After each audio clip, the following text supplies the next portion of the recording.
তো আসসালামু আলাইকুম। আপনারা জানেন বাংলাদেশের অবস্থা এখন খুবই ভয়াবহ। কিছু অঞ্চল যেগুলো যেমন আছে ফেনী, তারপর লক্ষ্মীপুর, কুমিল্লা, পার্বত্য অঞ্চল, চট্টগ্রাম, আরও বিভিন্ন অঞ্চল আছে যেগুলো পরিস্থিতি খুবই খারাপ। যে এখন পর্যন্ত আমার কিছু দেখা যে স্মৃতিগুলো আপনাদের আমি স্ক্রিনে দেখাবো।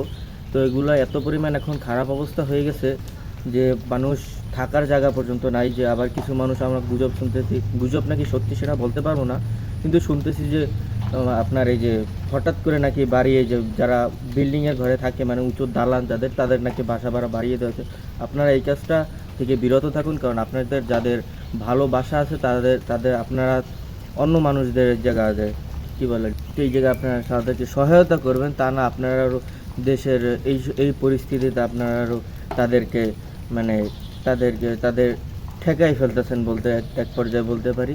তো আপনারা সবাই বিষয়ে দৌড় করবেন আর সবার জন্য দোয়া করবেন, পুরো বাংলাদেশ দোয়া করবেন। আর যাদের টিম আছে তারা অবশ্যই ফেনী, তারপরে লক্ষ্মীপুর, কুমিল্লা এইসব অঞ্চলের জন্য তারা সাহায্যের জন্য এগিয়ে যান। আমরা বরিশাল থেকে একটা টিম পাঠাবো, তো এরকম মানে কিছু আমাদের প্ল্যান করতেছি, কিন্তু এখন পর্যন্ত প্ল্যানটা আমরা সাকসেস করতে পারতেছি না, কারণ আমাদের এই জায়গায় কিছু সমস্যা চলতেছে। আর এই জায়গা থেকে কুমিল্লা তারপরে ফেনী অনেক দূর হয়ে যাইতেছে। তো তার কারণে আমরা একটা ত্রাণ পাঠানোর চিন্তা করছিলাম, কিন্তু এটা সম্ভবত সম্ভব হবে, আর একটু সময়ের দরকার। আর এখন সবাই যে যেখান থেকে পারবেন, সবাই নিজেদের কোনো টাকা পয়সার দরকার নাই। এই জায়গায় আপনার যে যার কাছে যা আছে সেই দিয়ে নিজেরা নেমে যান, যে মানুষের যেন আমরা উপকার করতে পারি। কারণ এই এই যে কিছু অঞ্চলের মানুষের এখন অবস্থা খুবই খারাপ।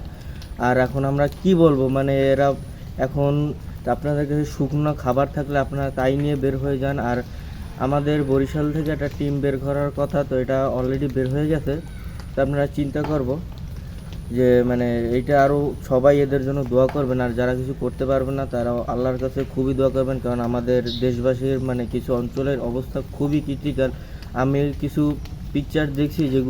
পিকচার বা ভিডিও দেখছি যেগুলোয় কোনো নাই, মানে ঘর একদম ডুবে গেছে। কিছু বাচ্চাদের তারা সাথে মানে র্যামের সাথে নিয়ে তারপর ভাষায় চলতে আছে। তারপর দেখতেছি যে আমরা গরু টরু ভাইসে গেছে, গরু, তারপরে আপনার খামার টামার আমরা দেখছি একসাথে, মানে প্রায় 1000 মুরগির বাচ্চা একসাথে মারা গেছে পানিতে ভাসমান। ভাষা দেখছি মানে আর কি, পোস্ট পড়লাম একটা। তো এরপরে বিভিন্ন ঘেরের মাছ বাইর হয়ে গেছে, সবাই মানে খুবই তাদেরকে যে শুকনা খাবার নাই বললেই চলে। তো আপনারা সবাই তাদেরকে সাহায্য করবেন আর আল্লাহর কাছে বেশি বেশি দোয়া করবেন যেন এই যে অবস্থাটা। আর এইটার কারণ হচ্ছে যে ওই যে আপনার যে ভারত থেকে যে একটা বিল যে ওইটা খুলে দেওয়া হয়েছে, যে বাঁধটা খুলে দেওয়া হয়েছে, এইটার কারণে আজকে বাংলাদেশের এই সমস্যাটা। তো আপনারা সবাই দোয়া করবেন আল্লাহর কাছে যেন আমাদের ভাই বোনেরা সবাই যেন, ভাই বোন মা বাবা যে থাকুক ওই জায়গায়, সবাই যেন খুবই সুন্দরভাবে ভালো থাকতে পারে আর কি। তো এই জন্য সবাই দোয়া করবেন। আসসালামু আলাইকুম। আর সবাই বেশি বেশি এইটা শেয়ার করবেন যেন অন্য ভাই বোনেরা এটা শুনে তাদের সাথে তারা এইটার সাথে যোগ দিতে